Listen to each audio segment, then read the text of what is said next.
రోజు మాఘపాతివారం రథసప్తమి. పొద్దునుంచి సూర్యనారాయణమూర్తి మబ్బుల చాటునే ఉన్నాడు. ఇలా ఇత్తడి గిన్నెలో కాసిన్ని ఆవుపాలు పోసి స్వామివారికి అన్నపరవాన్ని నివేదన చేయడానికి సిద్ధం చేసుకోవాలి. పాలు పొంగుతూ ఉన్నప్పుడు ఆవు నెయ్యితో కలిపిన బియ్యాన్ని ఇంట్లో వాళ్ళ పేర్లు చెప్తూ ఒక్కొక్క గుప్పుడు అందులో వేస్తూ ఉండాలి. సూర్యనారాయణమూర్తికి పళ్ళు లేవంటారు. అందుకని బాగా మెత్తగా ఉడికేదాకా చూసుకోవాలి.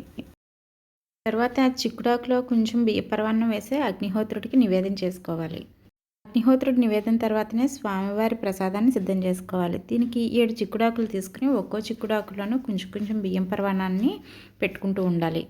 స్వామివారి రథాన్ని పెట్టేటప్పుడు కొద్దిగా పసుపు, కుంకుమ, ఎర్రక్షంతలు వేసి చిక్కుడుకాయలతో చేసిన రథాన్ని దాని మీద పెట్టుకోవాలి. దగ్గర బంగారపు పెండెంట్ స్వామివారిది ఉంది. అది అందులో పెట్టుకుని పూజ చేసుకున్నాను.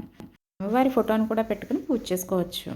చిక్కుడు రథంలో ఉన్న స్వామివారి ప్రతిమకు పసుపు, కుంకుమ, ఎర్రక్షంతలు, పువ్వులతో సూర్యుని ద్వాదశనామాలు చదువుతూ పూజ చేసుకోవాలి. మనతో పాటుగా మన పిల్లల చేత కూడా ఈ పూజా విధానాన్ని ఆచరింపచేయడం చాలా మంచిది. ఓం మిత్రాయ నమః, ఓం రవయే నమః, ఓం సూర్యాయ నమః, ఓం భానువే నమః, ఓం ఖగాయ నమః, ఓం పూష్ణే నమః, ఓం హిరణ్యగర్భాయ నమః, ఓం మరీచయ నమః, ఓం ఆదిత్యాయ నమః, ఓం సవిత్రే నమః, ఓం అర్కాయ నమః, ఓం భాస్కరాయ నమః అని చెప్పి స్వామివారికి అర్ఘ్యం సమర్పించాలి. స్వామి స్వయంగా తన కిరణాలతో ఈ చిక్కుడాకుల మీద పెట్టిన పరవాన్నాన్ని స్వీకరిస్తారు అనే భావనతో సూర్యకిరణాలు పడే చోట ఈ ప్రసాదాన్ని నిలుపుకోవాలి. కుటుంబంలో ఉన్న వారందరికీ ఆరోగ్యాన్ని ప్రసాదించమని, వంశంలోని వాళ్ళందరికీ అన్న సమృద్ధి ప్రసాదించమని వేడుకుంటూ స్వామివారికి పూజ చేసుకోవాలి.